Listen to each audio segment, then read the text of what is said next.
Welcome back, focused learners. Today, we're kicking off another explainer, and we are diving headfirst into one of the most famous ancient case studies of all time, the story of David and Goliath.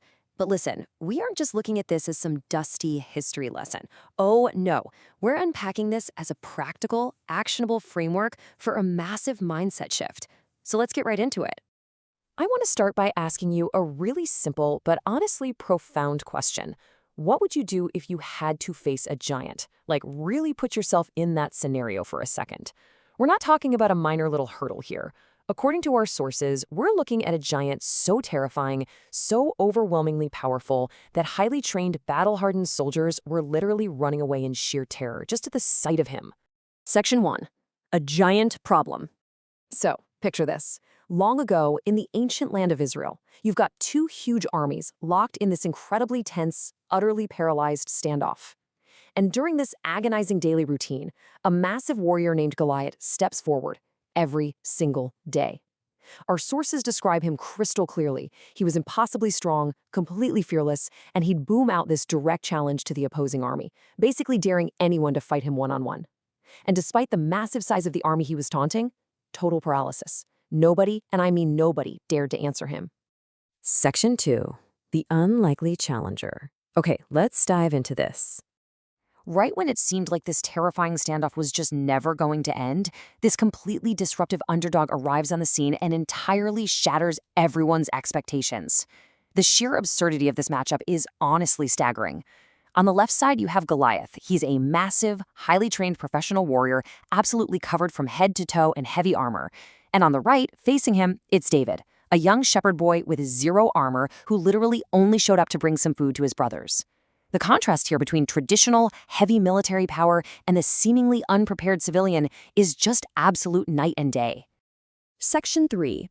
A shift in perspective. Well, when David actually arrives and hears Goliath's challenge for himself, something really incredible happens inside him. He experiences this radical cognitive reframe. See, while every single trained soldier looked at Goliath and saw a giant that was simply too big to defeat, David looked at the exact same data points, the exact same giant, and saw a target too big to miss. It is such a profound shift in perspective.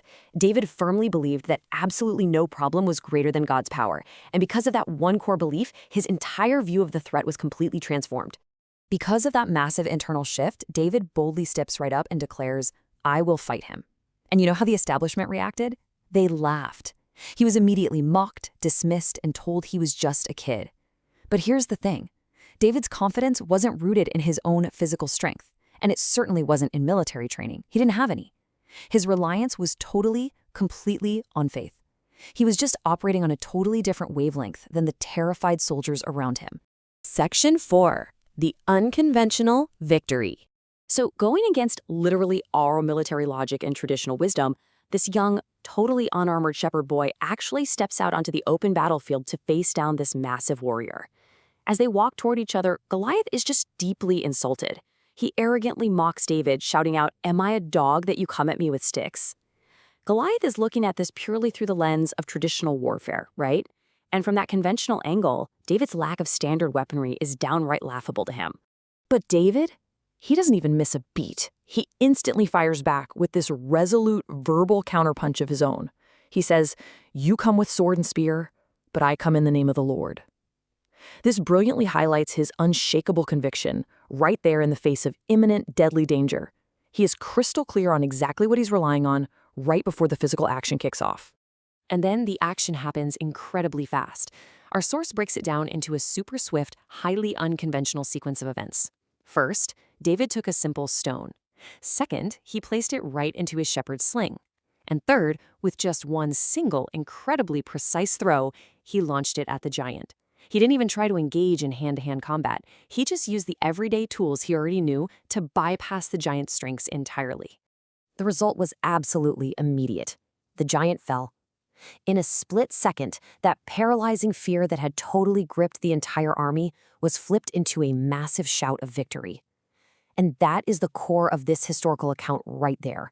A young boy completely defeated a giant. Not with superior physical strength, not with advanced traditional weapons, but with immense courage and unshakable faith. Section 5. Facing your own giants. Now, let's slow things down for a second. The whole reason we're analyzing this ancient case study is because its mechanics map perfectly onto our modern reality. I really want you to think about how this translates directly to you right now. Look, in life, we all have our own battlefields, don't we? We face intense fear, crippling doubt, and these complex, overwhelming problems that just seem way too big to handle. Just like that ancient army paralyzed in their daily standoff, we so often find ourselves completely frozen by the sheer size of the challenges standing right in front of us. But if there is one absolutely crucial lesson you take away from our explainer today, let it be this. Giants do not win simply because they are big. Size and intimidation, they are not the final determining factors. As our source beautifully concludes, giants fall when you stand with courage. True courage has the power to completely dismantle and defeat fear, no matter how intimidating that fear might look on the surface. Which brings us to our final, incredibly important question for you today. Will you stand with courage when your next giant appears? When that massive problem steps forward in your life, are you going to see it as a giant too big to defeat or a target that is simply too big to miss? Really think about that. If you believe that courage really can defeat fear, please take a quick second to like, share, and subscribe to the channel for more inspiring stories and targeted insights. Thank you so much for joining us for this explainer, and we will see you in the next one.